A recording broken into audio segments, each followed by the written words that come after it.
Hello everyone, Rich Hagon, Brian David-Marshall welcoming you to the end of day wrap on day one of Pro Tour Born of the Gods here in dry, sunny, beautiful Valencia. BDM, talk us through the day. What have we seen so far here at this PT? Started out the tournament with 3 rounds of Born of the Gods, Theros drafting.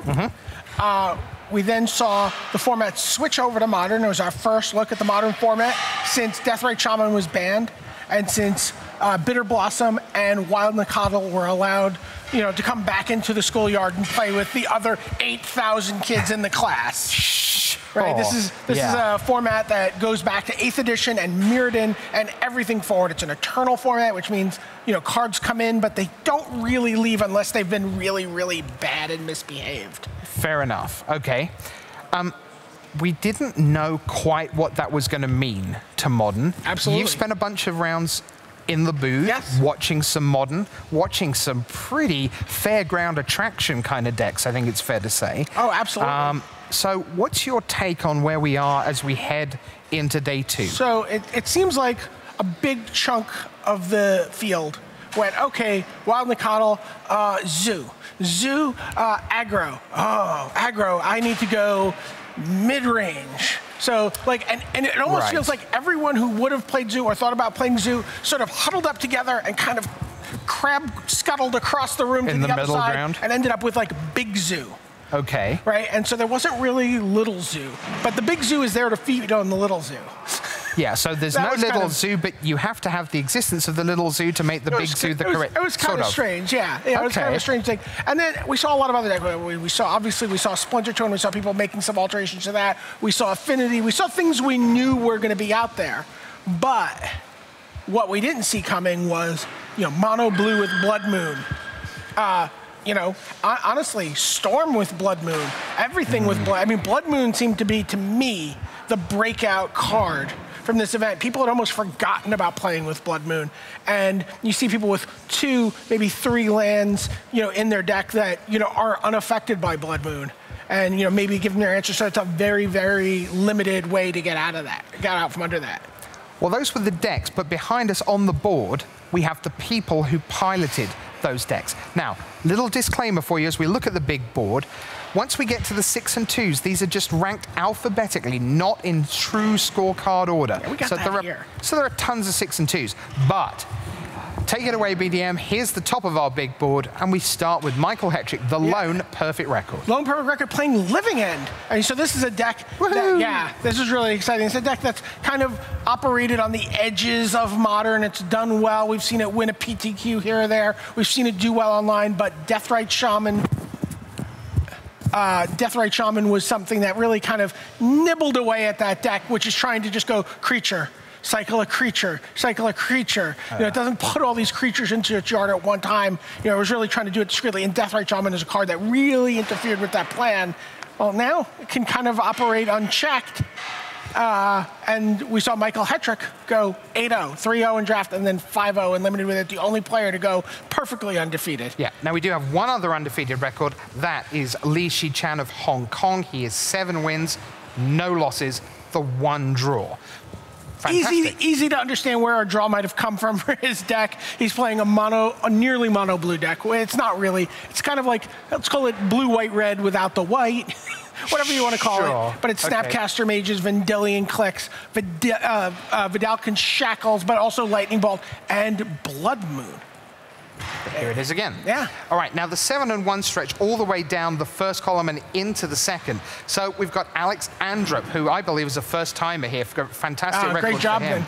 Patrick Dickman, we've just chatted to on the desk. Talk to me about Chris Fennell in great position at 7-1. Chris Fennell, this is someone who, we talked about as, a big acquisition by the Team TCG player team. It's his 2nd event working with these guys. They didn't let him design their constructed deck this time out. And as a result, 7-1-0, great showing for him. Two Canadians you see there, Maxim Grin and Sean McLaren, a noted Magic Online player. Yep. Then you've got Hendricks from the Netherlands. Congratulations to the Netherlands. They had two players at 6-0. Yeah. So I'm guessing from this leaderboard down at 6-2, the other one now. But Hendricks still at 7-1. Matthias Hunt we talked about. Yeah, that Amulet of Vigor deck looked magnificent. So much fun. Gabriel Nguyen of France. Then more Germany. Florian Pils, Christian Seibold.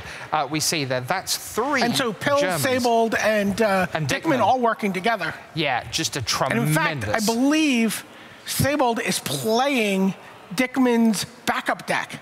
Oh, really? Yes. Like, and when you say backup deck, you don't mean the plan, but his other 75 this is the other deck box? I've built for this tournament that I might play if I don't think that I'm right. If somehow my resolve wavers, I'm going to play this. And he's like, here, you play this. Must mention Andy Shrout, another Johnny Hot Sauce. Yep, Magic Online. Yeah, and then went to the 6-2s, which we only begin with the A's and the B's. This is just where the 6-2s start.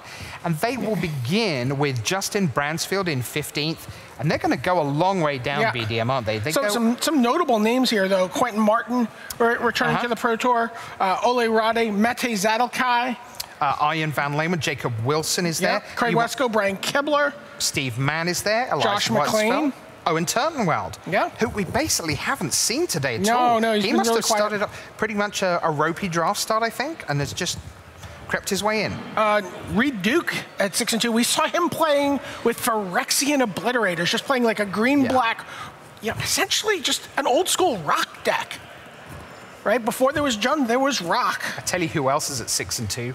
Raymond Tan of Malaysia. Okay. Who has the highest win percentage in constructed anywhere in this field. You had a lot of time for him when we did an interview. He's played like 5 GPs, never played on the PT, and he's like 82% at GPs. He's just ridiculous. I'm really pleased to see him in the hunt and comfortably into day 2. Something worth mentioning, Alexander Hayne started this tournament off 0-2. Is this the Palavida Domida Rosa? Or is it the Alexander Hayne? What about the last time we were in Spain when he started off the tournament 1-2? Yep. So he's right back in he decided, I'm not going to lose again. Well, maybe he's repeating that process here today. All right. So, as you can see on our board, Hetrick leads. Li Shi-chan, 7-0-1. All the 7-1s there gearing up for a run at the top 8. They're all ahead of the guillotine, because somewhere round about 12-3, that's when you're going to have to sit down for that last round and go, what happens next? And the 3s are going to be a bloodbath. And there are some pretty big names in here. And listen, let's not forget that tomorrow night, in those last couple of rounds of Swiss, they're playing for seeding in a top 8, where bang, bang, bang, 2 out of 3. The quarterfinals and the semifinals are best 2 out of 3, starting at this tournament, partially so that you can see every single play of every single game in the top 8. Nobody's going to play a match off camera. No one's going to be able to hide on the back table and, make their way into the semifinals. It's going to be done under the lights. Hetrick leads. We'll see you for day 2. Rich Hagon, Brian David-Marshall for all the team, saying bye.